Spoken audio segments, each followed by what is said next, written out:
March the 19th, 2024, and I'm watching with interest the story about Legacy Funeral Homes in Hull, who have been operating 13 years, and they have 3 branches. Now, I've been operating 8 years, I have 1 branch. My turnover is between 350 and 500,000 pounds a year.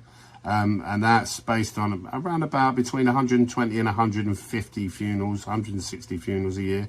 Now, when you look at Legacy Funerals, they've got 3 premises. They've been running 13 years, so far more established.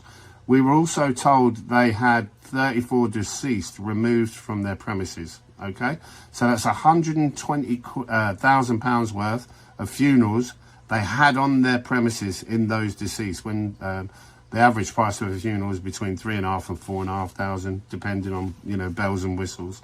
Now, have a look at company's house at Legacy Funeral Services in Hull. Their books just do not match the fact that they're a funeral company with 3 branches. I'm sorry. The turnover, the profit margin, it's laughable. They made peanuts, and I believe that we're not being told the whole story, whether it was a front for something else but Legacy Funerals, their turnover, their books, it's full of holes, guys. I'm sorry, it's full of holes. And this is at a time when they're lying about everything else, showing us some bizarre pictures of total strangers and claiming it's Kate Middleton. And I think what we're going to see on the back of this story about Legacy Funeral Home is public demand for legislation and regulation within the funeral industry.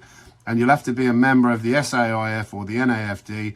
And guess who got kicked out of the SAIF for bringing them into disrepute, simply for raising concerns about the deaths I was seeing in vaccine recipients.